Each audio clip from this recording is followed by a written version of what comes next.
Well, hello, Helsa. Hey there. What a nice little surprise. God, you just made my day right now. Oh, you sweet thing. Oh my How God. are you? I'm good. How are you? Just ripping. Oh man, we are snowed in and so our internet is wonky weird. Oh, well, yeah, Yeah. you want to leave your camera off this whole time. I Hi, know. Lisa. Hi, how are you? I'm Hi. good. Lisa, I think we are going to get some more stragglers. Like I was thinking, Helsa was like, Shh, I didn't know she was going to come. I just got off Well, the hey, phone with Megan and she's coming. I was like, oh my God, there was only two people They're registered. here. Yes. I was like, no way, we can't only have two show up. I thought I scared everybody away. You would never do that. Never do that. I'm all, this is participation only, guys. Oh, well, anyhow, Helsa, you got that's the anything only you want way we to ask? figure it out. Yeah, exactly. Lisa, or Helsa, you got anything you want to ask the great Lisa Malvea? Oh my Or gosh. anybody No, else popped it's up? just Lisa. There's just I'm just here to help. I know, Oh, but so where are you? I'm outside of Seattle. Oh, okay. Yep. Very good. And how long have you been in business? So since went live August 1st. Awesome. Okay, Yep. so what, 6 months? No, so when we went live August 1st, I mean, literally just got started in September. So yeah, like yeah, it has been wild and fun. And pretty good though. yeah, did all right. Yeah, you're picking up some numbers I put up for, some numbers. for some rookies. Yeah. Well, let me think. I wasn't prepared right out of the gate asking questions, but this is awesome. Well, I just Um, thought since you're here and nobody's else, might as well well, take advantage of her. absolutely. Well, I like it. I like it. Um, So what are you scared about after 6 months? Oh, great. Scared? Not scared, feel challenged. Um, when I look deeper into, estate sales that are going on in the area and the things that people are promising and just creating, kind of a one stop. I loved what you said when we did the Zoom with you. What was that? A couple months ago, and you said that one nose to touch. I love that. Mm-hmm. And helping Nope. people understand that we've got this really really nice offering of all these a la carte services that we can put together. and Yeah. and when people when they actually when the fog lifts and I'm talking to them and they really hear me, that's by far the best way that I get things on the calendar and I get deposits. And I ask, I say in order to get on the calendar, I need a 50% deposit. I am not shy about just Good. saying, hey, I need a commitment. This is something I need to be able to pay my people. And so, if you can kind of give me your well-tempered approach, because I'd love to be able to present, with even more finish. So that would be great. Well, the timeline, when you look back to the timeline Mm-hmm. that I had in the previous thing, Yeah. it says on there, this is a schedule that it's going to show you how it's going to work, but it Mm-hmm. says until signatures or deposits are made, we're not doing anything really. Right. So, if you want this timeline, then you need to kind of play with the situation. So, Mm-hmm. you Mm-hmm. know, Yeah. Hey, what do you do when um so I'm just literally closing out two auctions tonight. But the folks are moving. It's kind of crazy. They're moving to France. So the first one was kind of a sort and help them kind of clear out auction. We're going to do a second and and I'm just trying to figure out pricing and do the best I can by them because they are very, very well connected on part of my territory, which is called Bainbridge Island, which you can kind of do a Google search, and where's one of the most expensive places you can live outside of Seattle. So great potential. They're already telling other people about me, And so I want to create a really nice kind of cascade, referral system, but I also don't want to shoot myself in the foot and give away too much. So what's your question? Well, my question is, if you've worked with somebody once and then you're going to go back in, so they're going to basically what they're doing is we're closing out this first auction of theirs. Then they're going to go to France, go pick out their apartment and all the stuff they're going to do. We've got them all set up with United and moving and those details. But what I want to do is structure or bid the next section, that we're going to do and what that's going to look like. So I typically will ask, like, what's the whole plan? What's the whole goal? What's the sequencing of things? So I do a lot of listening to kind of understand and put all of that package together. Mhm. And then I typically price everything from the beginning in components so that Okay. you can close out step one or phase one. You've already got locked in phase two. You've already got locked in phase three. And so then it becomes very manageable components, if you will, but I've locked in the whole plan from the beginning. Okay. And so then dates may change, and a few things may go in and out a little bit, but we know from the beginning we got the total plan. Right. And that's what I'll need to do going forward with the other folks that they referred. Because I just set it up as an auction, and it's like, okay, well, let's come back and do this again. So, yeah, the downside of that is, if the auction doesn't do well, like let's just say, I mean, their expectation, and it's all about managing expectations, right? Oh, yeah. So if you have like a $20,000 auction and they thought it should have been a $50,000 auction or whatever, pick a number, right? Right. Then you're at risk of losing the follow-up components. Mm-hmm. So that's kind of why I'm always listening to kind of like, what's the plan? What are you trying to get done? Mm-hmm. How are we gonna, what's your ultimate goal? And then we'll put it into pieces for you. Mm-hmm. And so if I've got people that are doing components like that, Mm-hmm. During the auction and especially going into auction, I know how many auction closing. I will go do an activity report and I'll see how many watchers there are, how many page views there's been, how many bids there've been. There you go. And sometimes I will, say, hey, we're going into closing night. We have 6,000 people, ready for closing. We've already had 20,300 page views. And Nice. bids are up Okay. to X, and so what happens is if I don't think the sales are playing out, which I don't share the sales, that midstream, Right. but I'm letting them know that lots of people saw their stuff, Right. and so then that helps me manage expectations, depending on the situation as I'm going into closing, and I know I have multiple components of the business, so. Okay. Love that, Lisa. That is Yeah. awesome, Yeah. seriously. Yeah. I also will do, when I pull that, I'll typically say, and 14 states are bidding or 20 states are bidding. Yeah. And so all of a sudden they're like, holy crap. Okay. And so they get over the fact of what they think the value is, and they know that we've done our job and our process to market. Right. Awesome. Okay. Yep. I will definitely implement those when I meet with them. Yeah. first week. And so the thing though is it sounds like you listen to them and you understand their plan. You just didn't contract for the individual components, and you can do that going forward. That's Yeah, easy. and I definitely will. So Yeah, cool. That's awesome. awesome. Okay. All right, already a good tip out there in there, Lisa. Woohoo! All right, guys. Well, everybody else, since you've all kind of come in now, this is Lisa Malvea.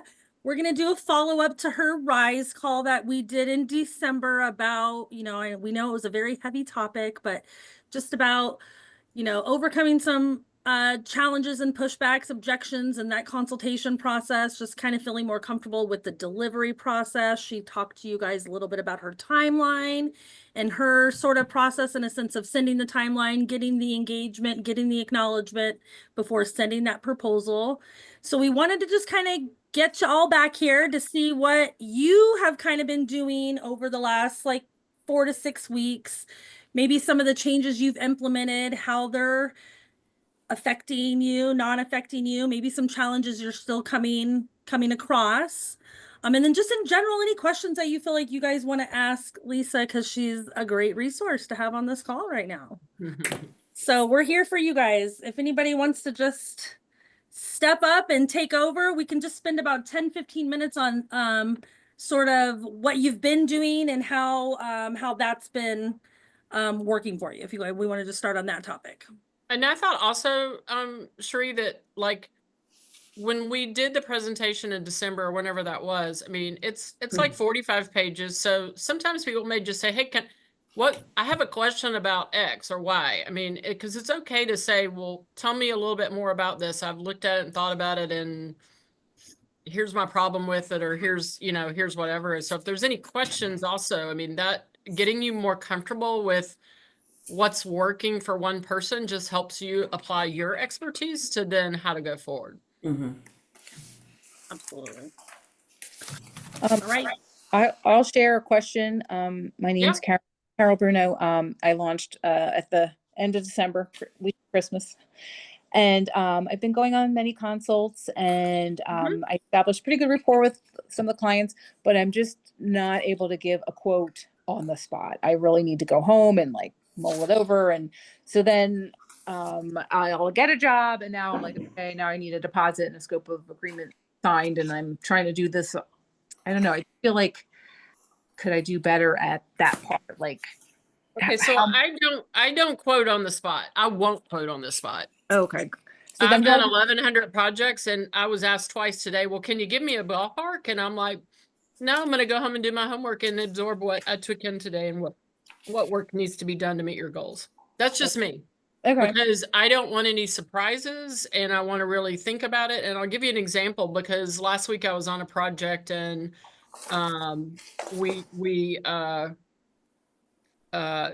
woman's 94, she's already moved out to assisted living, and she needs her house cleaned out, and I gave her an option for an estate sale or a clean out because of the contents of the home, and sent them the timeline. And one of the things I will show is like this basement was really dense versus some of the stuff in the house. And so the son-in-law calls me back and says, I don't think I showed you the barn. Oh. And I think you need to see the barn. And I said, yep, let's go back and look at the barn. And so we looked at the barn. It wasn't that scary, but we added $750 to the quote. And so sometimes, like, calling out those different areas of where we see more work versus less work, you wouldn't be able to do on the spot. So I am personally not worried about giving something a quote on the spot. Okay. So then when you go home, you have however it is, you come up with your quote, and you say you email it to them, and then, and they accept. What is the quickest way to get them to sort of sign your agreement? Are you sending it electronically? Mine's a triple fold I purchased from Plum Grove, and I fill it out, and collect your deposit. Like, how do you handle that part then without driving back there? Well, if they want to do a credit card, I'm going to charge them an extra 4% for credit card processing fees. I'd take Zelle. They can mail me a check, or I'll go pick up a check.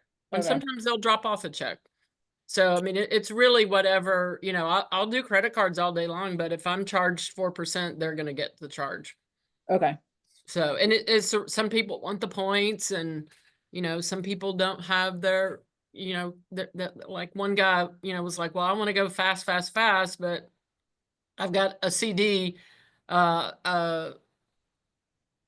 what is it called when a CD renews or comes to fruition, whatever. It's next Tuesday, and I won't have the money till next Tuesday. I'm like, okay, we'll sign here. We're not planning on starting until next Tuesday anyway, and then we'll get the check then.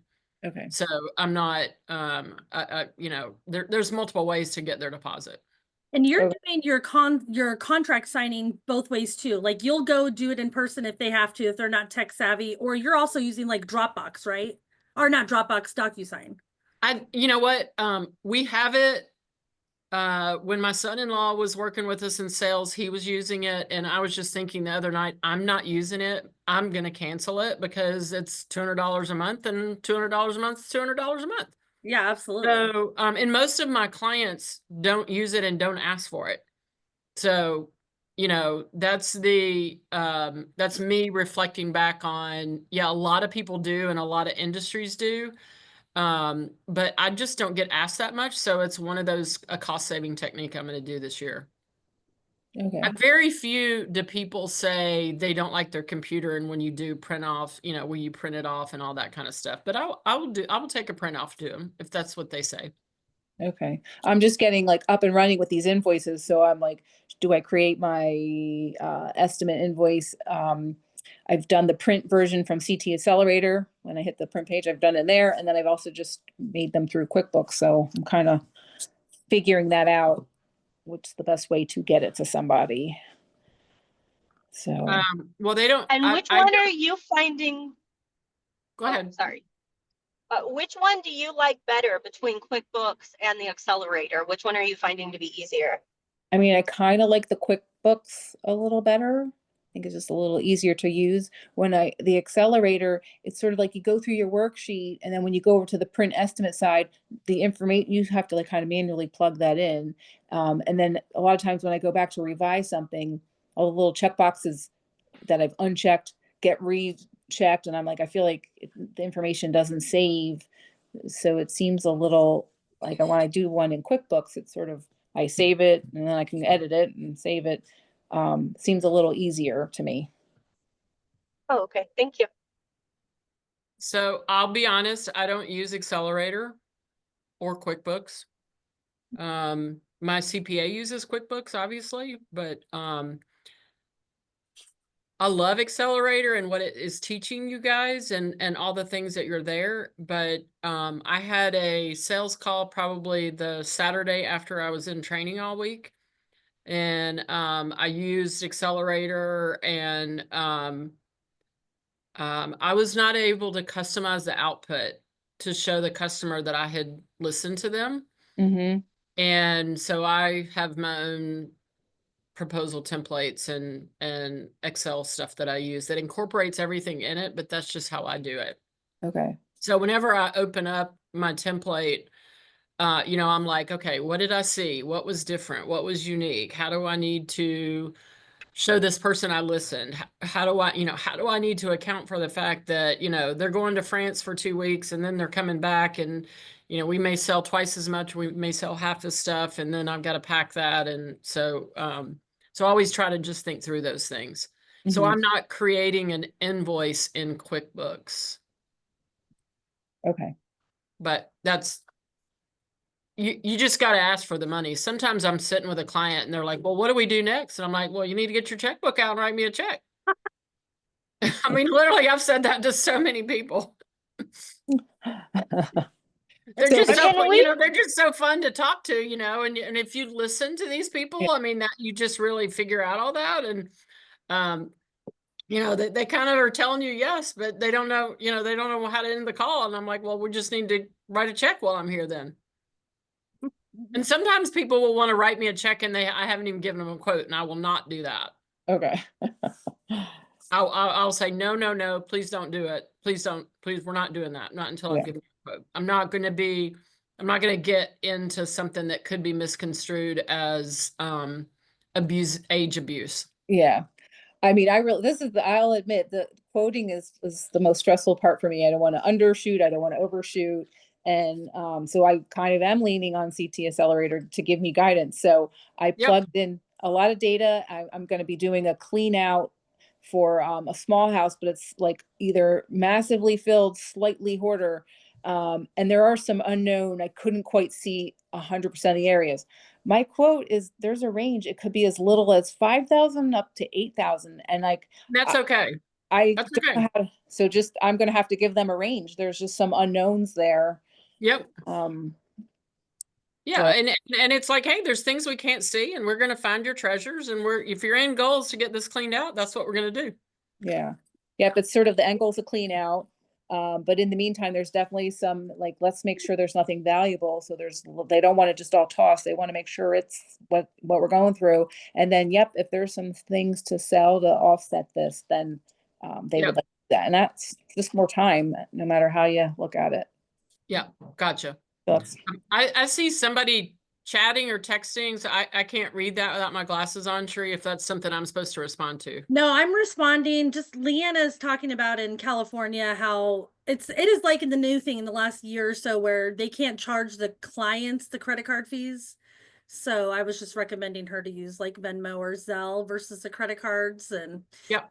then she I never like to use a credit card if they don't, because that, I mean, it's 4%. I mean, it is what it Yeah, is. it is a lot, especially when you're doing like a hoarder project and it's like a $20,000 tab you're trying to collect on. Right. Do you know, since you did say you used Venmo or Zelle, can you, her next question was, can you use credit card through that? I know you can like through your checking account, but I'm not sure with credit cards per se. I don't think so, but I don't know. Yeah, I just told I her mean, that, Zelle is bank account to bank account.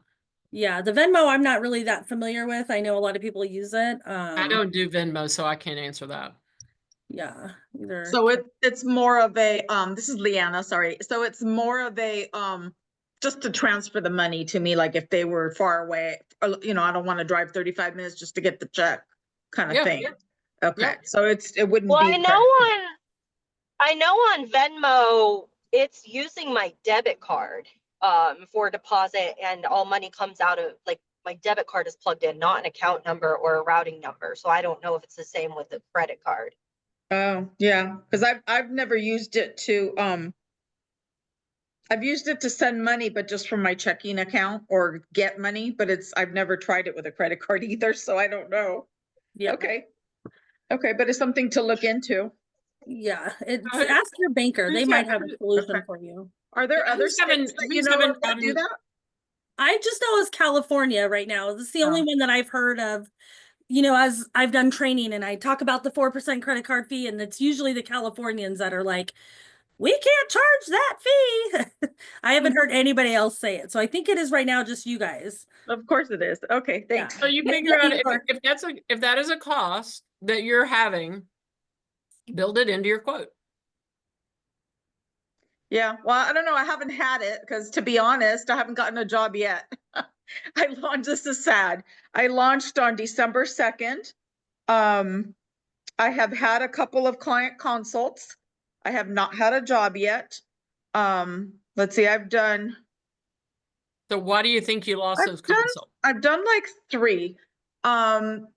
One was like really right before Christmas, and they said it wasn't a good time. After all, they realized that probably shouldn't have thought of doing it. I need to go back to checking on that one. The one I just did basically came back and said, you know, I thank you for all your time and, you know, looking at everything and being so detailed in your quote, but, you know, because I did customize it like you were saying.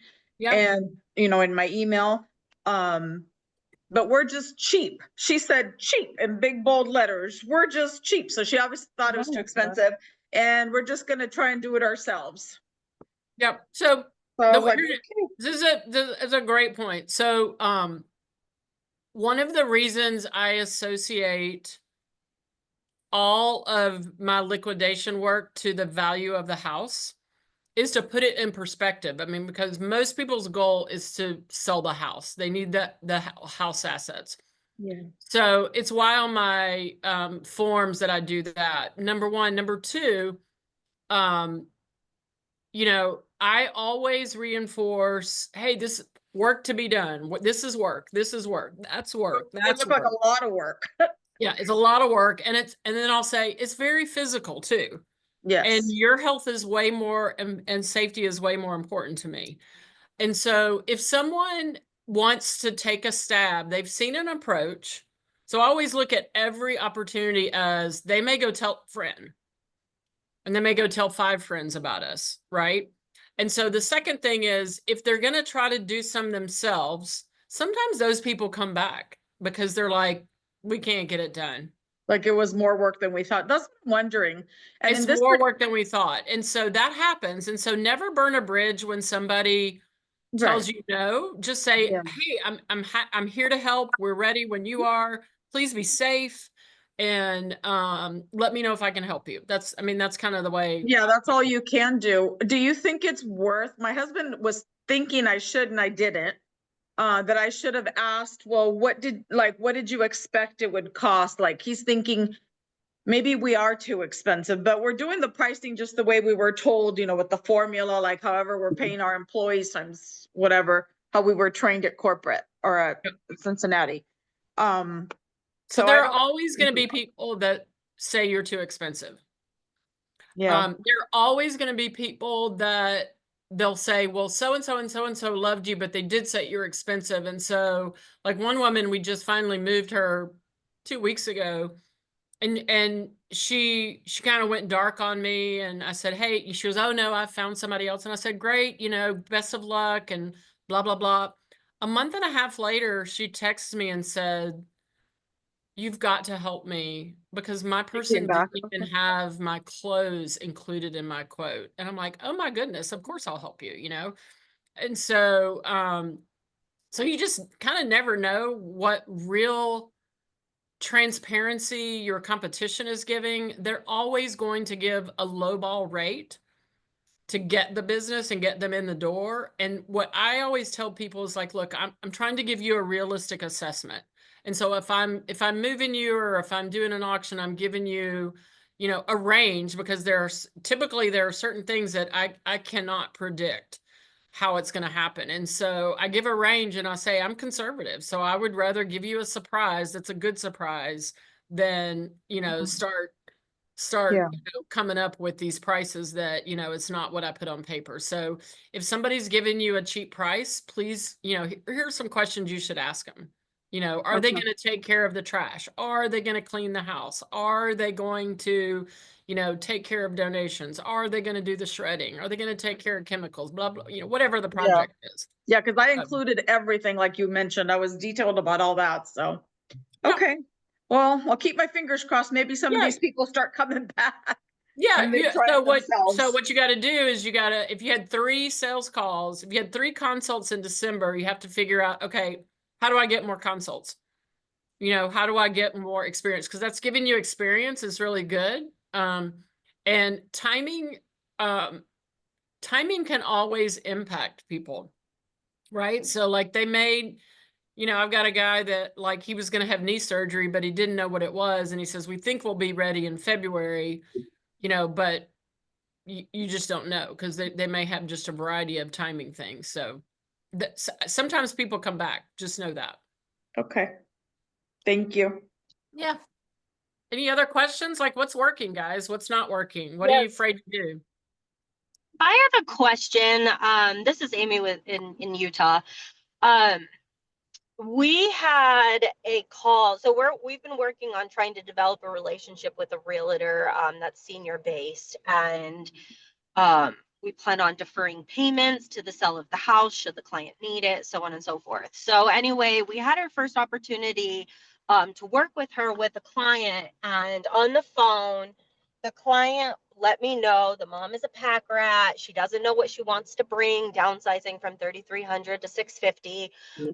She doesn't know what she wants to bring. She doesn't know what she wants to pack, and she's very overwhelmed. So I was talking to her about that whole process, the clean out process, and the packing services. And I asked her if she would be interested in us coming to pack. And at first she said no. She just wanted us to help her clean out the house. Anyway, long story short, she asked me for an average cost of cleaning out the house if there wasn't valuable stuff to sell. And I told her that 3,300 square feet with, it sounded like more higher density based off of the mom's habits. So I said it could be between 5,000 to 8,000. So then, long story short, she came back a couple hours later and said, no, we want a quote for packing, resettling, and then later we want a quote for clean out. So then I gave her a $3,400 quote to resettle her, and that was also including the cost of a third-party mover. Then she asked me, well, is that on top of the 5,000 to 8,000?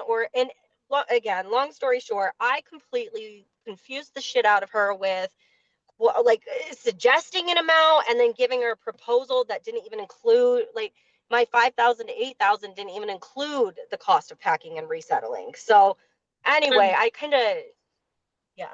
Did you say you never went to the house? This was just all on the phone? Yes. I won't give a Yes, I quote know. Put without my going to foot in the, my I mouth. very rarely will I give a quote without going to the house. The only thing Okay, I the will only reason why I did is because the house is 100, or excuse me, an hour and 5 minutes away from me. And then where they're moving to is 51 minutes away from there. So yeah, I agree with you though. so I mean, an hour could save you $5,000 if you're Yeah, if that's you're fair. quoting the wrong thing, or if you quote something and then it's a bigger project than you thought. Um, so and I find that when you're talking on the phone with people, and like you said, they said their mom's a hoarder and she can't decide and she's so emotional and all this, um, that person may be a minimalist, and the woman may not really be a hoarder. But it's a hoarder to her because she's a minimalist. And so it just can have you misquote. And I always believe if somebody's asking me for a price over the phone, then they're just price shopping. I don't have time for price shoppers. So that's just my 2 cents. Okay. And Well, what especially I if learned you're is, new, the other thing too, while I'm new, when I was new, I would go call on anybody. I didn't care if it was an hour drive. I was getting in front of somebody because that's experience, whether I win it or lose it, and whether I can scope it right or not. But I mean, you just got to get comfortable being in front of people and listening and then talking about what we do. And not even being able, when you don't go to the property, you're kind of leaving a lot of profitability, in my point, on the table, right? Because there could be opportunity there for you to upsell the project outside of what she's already talking to you about over the phone. And Mhm. so that hour, like Lisa's saying, hour and 5 minutes there, 51 minutes to the next location, that 2 hours, 4 hours round trip could have been a 5,000 to $8,000 project for you at the end of the day, if you would have been able to go there, get eyes on it, and make it a little bit more clearer in that proposal delivery process of, exactly what it is that you're gonna do or can do, and break down those quotes a little bit better for her. Yeah. I Is find this the adult kids are they're projecting a lot, and what they say sometimes is right, but most of the time, if you're going to deliver services for them, you really need to kind of manage all of them, but really see what's happening in the house and versus what they see. yeah, I definitely learned a lot on this one. Yeah. Thank you so much. any chance you can circle back around with her and maybe go out there and just see if you can clear the air a little bit, get some eyes on the project, and really, like Lisa's saying, develop an appropriate timeline that fits their project? Can you maybe save it? Yeah, I'm going to try because, like I said, it's with a realtor that we're trying to partner with. And then now I know that this lady is hiring her mover to do the packing. And they quoted $900 for packing. Um, so anyway, you're right. Yes, I plan on talking to the realtor and find out how it went. Because I know this lady is all on her own out here with her parents. And the house does still need to get cleaned out. So I'm hoping. Yeah. Lisa, we got a question from Carly. Do you ever give hourly rate pricing over the phone? Very rarely. Okay. I wanted to give you feedback really quick, Lisa. So we went to, after listening to your seminar, we went to all the care facilities around us, bringing cupcakes, because my partner owns a cupcake factory. Well, there you go. Yeah, we got callbacks from every single one. Awesome. We sat down with every single one. So if you haven't done that, follow through. That was worth it tenfold. We live in Wisconsin. It's freezing cold. No one's moving. It's been really quiet. We hadn't had work. So now we have all these contacts and they loved us. I mean, they just loved us because we gave them lots of sugar. So I just wanted that It's feedback. memorable. It's memorable. And you were out when nobody else wanted to get out in the weather. And so that's awesome. Congratulations. That's cool. We haven't got any jobs from it, but that was only a few weeks. So it's been fantastic though. I just wanted you to get that feedback and let people know. Yeah. Also, so drip, drip, drip, drip. So go back with Valentine's cupcakes, or you know, St. Patrick's Days, because I mean, it might have been great and they started it, but you want to stay top of mind. You know, take flowers. One of the things that we do when we're in houses is we take, for a clean out or an auction, we take all the flower shop vases and they come back to, you know, our area here, and every once in a while marketing will just take flowers. Hey, we just bought flowers for your desktop. Just thinking of you. We're just starting a house, and we saw all those vases, and that's literally what we talked about. So Yeah, we're like, I mean, "We're it costs using you those." flowers and it costs you time, but you know, tie a little ribbon around it and put your card on the flowers, and it just brightens their day. That's all they need, you know? Exactly, and remember us. So thank you for that Yeah, wonderful recommendation. absolutely. Happy to help. Love Lisa, hearing I that. got another question for you. So let me just circle back around to your example of the barn that came into play after the Yep. fact, right? Yep. So Brandy Weaver wants Oh. to know, and I've had a couple of client or owners talk about this recently about the scope of service changing after contract signing, after the project's already been started. How do you approach adding cost after the fact? That's Brandy Weaver's question. So what's a specific example you're trying to think about? Brandy, you want to chime in and give us your Because example? if it's a pack, if it's a pack and a move and an unpack, and then you add TV mounting at the last minute, that's a No. scope, right? Hey, great, we can get that done. It's just going to cost you more. We'll get right on that. Right. You know, if it's, you know, I mean, in the auction, you know, my contract now says, you know, if there's rodents or whatever in the house, I am going to charge you for that. And so that's a scope change because we had to deal with it, right? Mhm.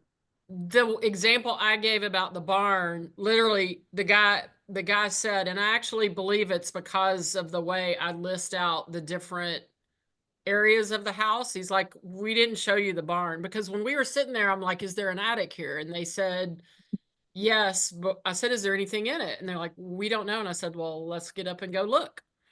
And so I did. And, you know, he's like, well, I can go up there. And I'm like, no, I'll climb up the attic. You know, that's no big deal. And so I think later that's why he said, you know, well, we've got a barn. And I said, well, I need to see it. And he said, I think you need to see it. And so, yeah, Okay. So I missed that example. I'm sorry. that's okay. But That's okay. that's that is exactly pretty much what's happened. I priced the job and had already was just about to start, and he came back and said, "Oh, I forgot to tell you about the attic." Well, the attic was at least as much, it's as many square feet and packed slam full. So it's Yep. like doing two jobs, really. Yep. And I don't really know how to approach that with him without it, Um, it's well, so one, you'll never forget to go in an attic again. So right. that's the good news. That's the good news. Secondly, have you started the work? Yes, yes. Okay. I'm actually not far from having the sale. Now that's now. And I don't think that, I mean, it's not really been an issue. I did mention to him that yes, there's going, I see there's an attic now, and yes, there's an attic. And there will be an additional cost, but we were already rolling. So in the future, I know to even ask, is Yeah. there any outbuildings? Is there attic, or Right. basement, any of those things? Right. But yeah, I mean, I'm just a little nervous about going because it will be quite a difference, quite a, Yeah, so the thing that I tell people about addicts is like, look, y'all have put one little box up there at a time, multiple times over many years. On the timeline we're on, we're gonna do an assembly line. We're not bringing one box down at a time. We got two people up there if it'll hold it, and we're handing stuff down, and then somebody's got to take it to wherever there's free space to work. And so it's an assembly line. And so that's the first thing, because that takes labor and a team that knows what they're doing. And then second, if it's a room or two rooms, I mean, I've seen whole houses up in attics before. And so so then you just need to say, charge for it. It's kind of another reason why I sometimes I will, if I did not view an attic and I know there's an attic there, I'll leave that line item and I'll say not viewed. And so that it's TBD, the cost is TBD Okay. because we didn't go up there. So it's kind of a good way to always think about, you know, upstairs, downstairs, outside, garage, basement, whatever, you know, configuration there is. But attics can get you. So make sure Right. you climb up and go look. Okay. Yeah, this lady was 90 years old, so she has some stuff in the attic, let me tell you. Yeah. Yep. So thank you. Yep. So Brandy, I would honestly just go back to him and just let him know that you obviously didn't know about it prior and that there is just going to be an adjustment in that quote. Like, get him to start preparing for that now. Otherwise, it's going to be a Right. massive shock when they see it later on down the line. I would take pictures of how much stuff came out of it. Yeah. Well, yeah, I've dispersed of all that already, but I think I do have a few pictures Yeah. going through. So Yeah. he knows how much Yeah. stuff was up there. He just forgot to tell me about it. So, and Yeah, he probably did, you know. One thing we've started using, we actually been using it about a year and a half now, is an app called Company Cam. And it is an app that was built and probably contractors, you know, where you can go in and take pictures. So when I'm on a consult, I'm snapping pictures. And I'll say it's just going to help me remember when I'm sitting down to do your quote. But sometimes it's become very helpful in a couple things. One, you know, somebody mentioned earlier about, you know, a client can't make up their mind what they're going to take or not take. And so I'll say, oh, you mean the la-di-da and the la-di-da in the room. That's what we're talking about, right? This exact picture. And so I can narrow them down to something really specific. And then the other thing is, if I think there's going to be a scope issue like that, and I've got those original pictures, I can say, look, this was a lot. Remember what it looked like? I've also used it when clients are like, well, y'all weren't here. I don't know why I need to do that. And I said, let's look back at the pictures. You know, let's look back at how much stuff there really was. And now look at it. You're on the market and it's empty. And so it just kind of helps sometimes in that situation as well. And it's Company Cam. It's called Company Cam. Yeah. I think it's about $200 a month. And even like like when the team does a resettle, they'll put the pictures on there. We had an auction pickup today, and they sent me pictures of, hey, what's the house look like after the auction pickup? And usually it's empty, but in this situation, the daughter's buying the house, and there's certain things that we were not selling. So it allowed me to see it without having to go to the house, in case I'm asked. So it's been a good app for us. Yeah, that's can solve any legal issues that might come up somewhere along the way. Something was sold that was not supposed to be sold, and they're mad, and that's good. Yeah. What else is working for you all? How did any questions on kind of what I presented back then, whenever it was, that you guys have thought about, or you think, oh, I could never do that?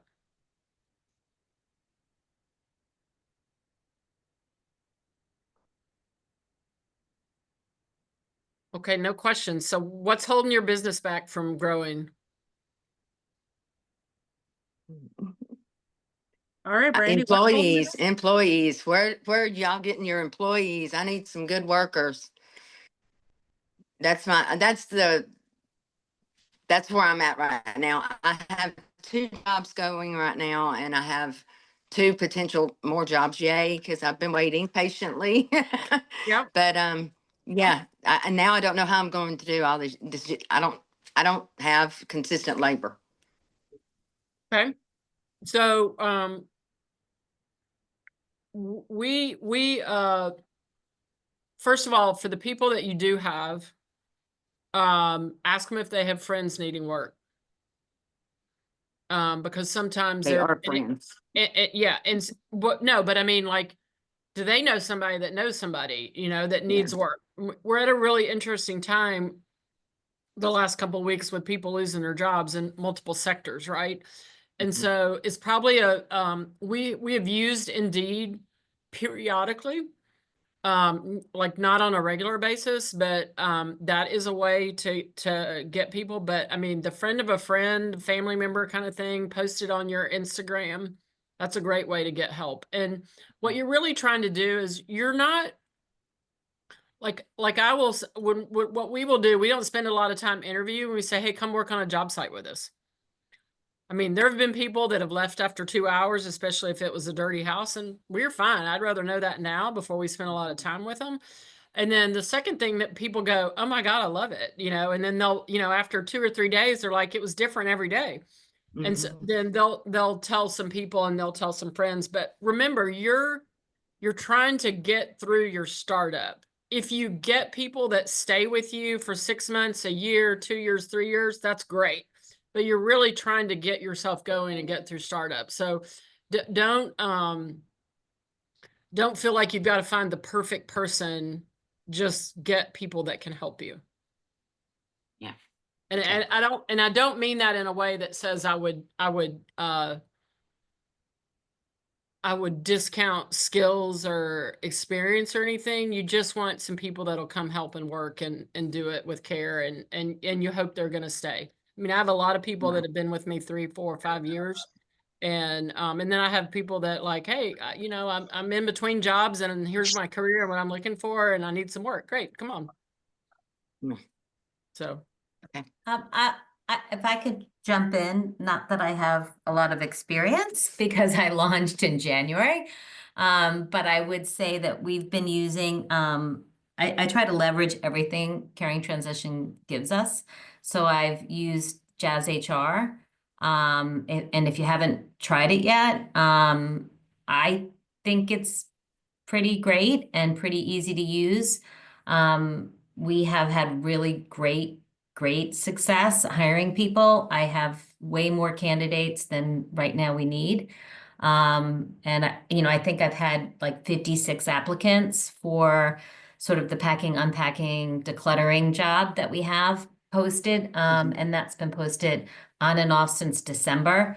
And we have a pretty good, solid team. Again, we've only been doing this for a few weeks. So, when I say that, I know that it doesn't mean much, but we have really gotten some great people with it. And the tool just allows you to sift through resumes and experiences and keep everything organized in one place. And it posts to, I think, Cherie can probably confirm, it's like maybe 18 or 20 different job boards. So it gets out there really quick and you just do it with one, on a posting click. So it's awesome. been great.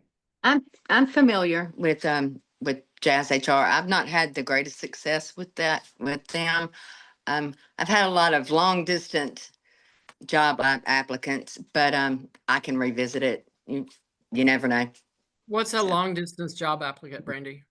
Somebody 2 or 3 hours away. Somebody 3 hours away does not need to go to work for me. How does that even So, make sense? I don't know. I've had that. What city are you in? I am in I'm actually in Dadeville, Alabama, but it's probably posting from like Auburn, Alabama. You could have somebody wanting to move to your area, and that's why. Maybe could be We moving had to Auburn. we Could actually be- ran could into a be similar somebody that- situation. Could be somebody that's Sorry. like going to college at Auburn and their home No. address, and they're using that too. Yeah, now it could be that. I did not think of that. Yeah, could Yeah. be. Mhm. But anyway, I'm sorry, yeah. I interrupted somebody. I was Austin, just you gonna wanna- say, yeah, I was just gonna say that we ran into a very similar situation at the start with the Jazz HR. We just like posted the job, and then the following day, our job posting was posting in Essex, Maryland, and we happen to know that franchisee. She was in our training class, and she contacted us and said, "Hey, what's this? What's the deal with this?" And so we got to the bottom of it, but it's running very smoothly now. It did give us quite a few hiccups in the beginning, but I mean, we've got more than enough applicants coming in.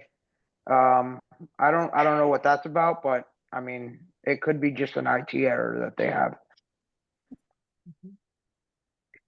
Thanks, Austin. Anybody else have any challenges that you guys are currently working through or any wins? Has anybody applied any of Lisa's methods or some of her tips to their process and has had some success from it? Maybe you want to share that?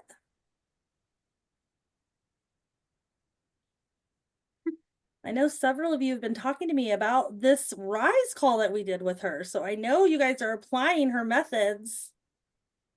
I know I am. I just can't pinpoint exactly. It was a great, it was a good session. But I mean, Brandy, you've scored these 2 projects you're currently I working on know, after that yes. RISE call. That's So right. That's did you right. approach things differently maybe that maybe might have helped? I think I like Lisa's approach. She just, hey, I can do it if you want me to do it. Let's do it. And if not, I'll go do somebody else's. So, I mean, I kind of like that. I just, instead of it being so salesman like, does that make sense? Yeah. Mhm. So I'm not a good salesman, but I'll do it if you want me to. If you want, if we can Yeah, come to I an tell people agreement. all the time, I'm not gonna put the sales pressure on you. I'll say I worked at Right. Procter and Gamble. I know how to do that. I've called on Walmart. I know how to do that, but that's not what this is about. This is about helping you and taking stress away. And so we're here when you're ready. And if you need our help and if you think we're the right fit for you. Yeah. And So that's how I'm trying to approach this. Mhm. And it seems to be working. So Yeah, My first, I, so many people turn off when they feel like they're being sold a book of goods. mhm. What's your question, Austin? yeah, so I've got a question for you, Lisa.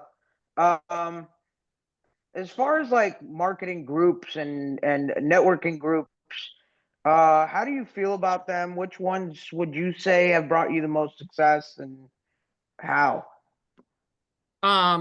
Okay, so that's a big question. So there are, and I'll give you my perspective. There's like the county senior alliance, whatever county you're in. There's BNI, there's Chamber of Commerce. There's you're going to see a variety of networking options. I tried all of them. I always told the BNIs I love their platform, but I'm not giving them an hour every week.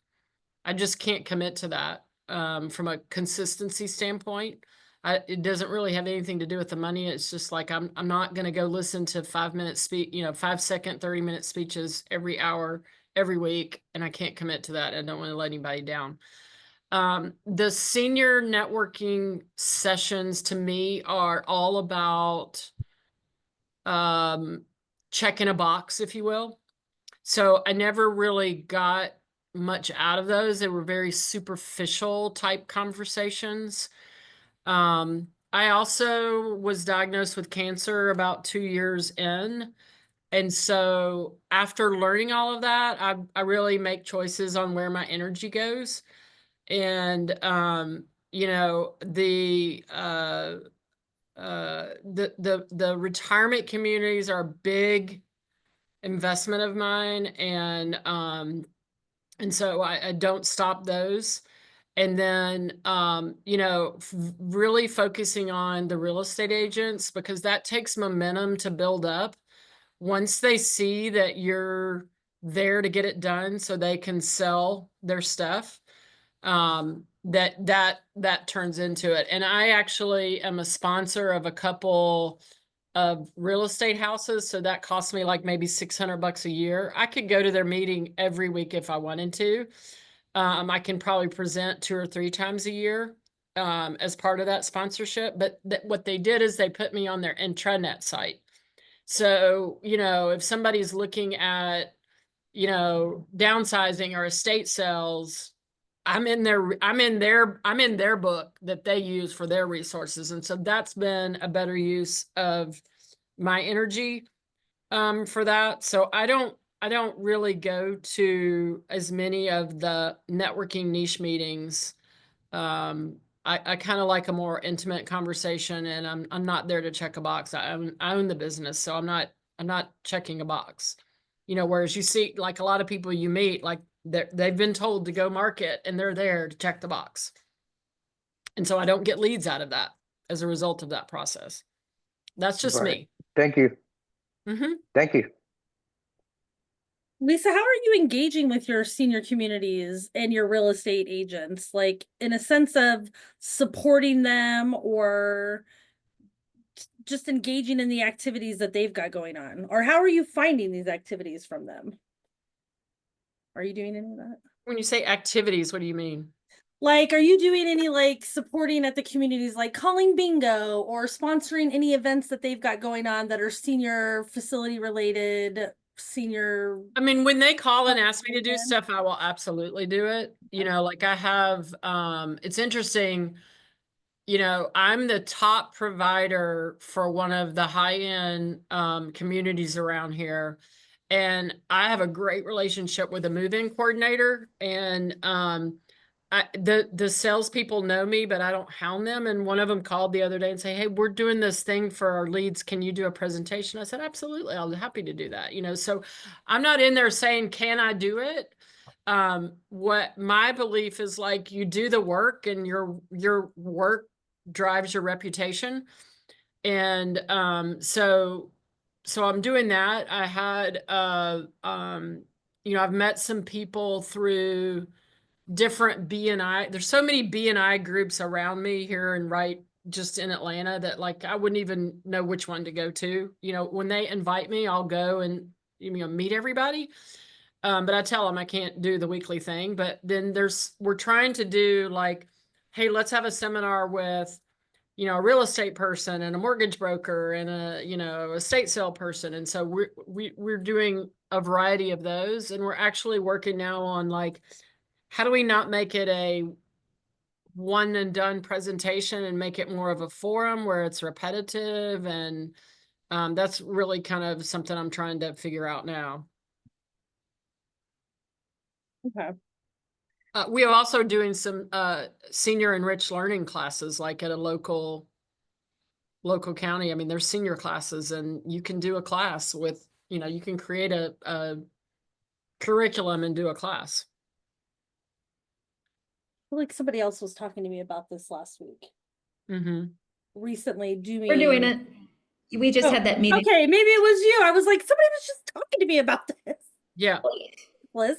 We're going to tell them everything we don't know. We've got to start right in the curriculum. Definitely. All right. Well, guys, we're about 5 minutes left to the end. Does anybody have any quick last minute questions they want to ask Lisa before we let her go? So here's what I would say to you guys. I mean, you've joined a great company. You have a great set of tools and resources. You've just got to get out there and stay focused on it. Nothing happens overnight. These people need our help. This is not typically a want project, you know, because people are, you know, they're having to move or whatever, and just being respectful of that. But just keep doing it. It's going to be great. Well, thank you. Can I ask for a piece of advice? Yes. We just resettled a woman into independent living, and she is now asking for us to do hourly work with her, donations, and just anyway. But she said like uncontracted. How would I go about doing that? Or what would you guys suggest? She's by the day. what? What did you say? She's uncontracted? What did you on doesn't doing wanna what? Yeah, she doesn't Yeah, want- so she doesn't want to go into another contract. She just wants us to come and help her like around her house, and um she's a character. She's hilarious. But anyway, so she just wants help around her house. She can't walk around, she can't clean, things like that. And she wants to hire us to help her. Long story short, she took too much stuff with her, and she knows she did, and she's still downsizing. So she wants help downsizing. Yeah. So I'll give you my 2 cents. I don't The nice thing is you can contract and go every week and help her for that, and she'll pay you every week, and you can do that. If I don't know what the goal is, I don't know how to deliver scope. So I know when there's a finish time. If you're just going to be a concierge for her, every Tuesday and Thursday to hold her hand from, 11 because they don't get up before 10 to 3, then just make sure you're getting a lot of money for that, because you can go hold hands and do those kind of things. But if you got to make sure you're getting enough money, because if you don't have the people and you miss another job because that was, 3 times as much because you've done that. So to me, it's about the money on that. And then how do you know you're being successful? Okay, good point. Okay. Good point. Thank you. Mm-hmm. I just wanted to say to the real estate agent, let me see if I'm on. Can you hear me? Okay. Yeah. The real estate agent, the working with the agents is proving to be good for me. The one real estate agent, unbeknownst to me, was of course talking in their weekly groups, and that's how I got 2 other jobs. And she told me this morning that I should be expecting some more calls from other agents because they had a big meeting about it. And then she proceeded to say, and we may want you to come down and just talk to all of us. So yeah, And that's you great. just say, hey, I'm happy to educate you. I'm happy to do a training course for new agents. Right. So that's something that the agents are coming in, they need to get trained and they need to understand resources. So if you're helping them train their new people so that they know resources, that's a good thing to do as well. What did you mean when you said that you were a part of a local real estate house? Is that like their association, the real estate association? Keller Williams, Berkshire Hathaway. I mean, their offices, and so I'll sponsor an office, and they're trying to use other people's money, and I have no problem with that. So they charge me $600, but I get access to them, and I get on their internet, and that's what right. Yeah. Okay. That it's worth it. That pays off. Yeah. Course. Oh, absolutely. Yeah, I've done that 4 years in a row, I believe. Yeah. How many real estate agents are you actively working with, Lisa? 300 or 400. Yeah. Oh God. You guys, I'm telling you, have to think about it. You Yeah. have to think about it. Some of them sell 5 houses a year. Yeah. Okay. Some of them sell 20 houses a year. And so what happens really is Susie will call me and she'll say, yeah, I know you worked with Lisa Malvea. I need to, and I'm like, who's Lisa Malvea? And they just start passing the word around. That's what you want. Yeah. Okay. Awesome. Well, thanks, Lisa. I really appreciate you taking the time again to follow back up with everybody and, just answer some questions and clear some of the anxiety. Well, thank you. And I'm here to help. So y'all do Thank great. you a lot. Thanks Bye. everybody for joining. Have a great weekend, guys. Thank you Bye-bye. so much. Thank you. So much. Thank you, guys.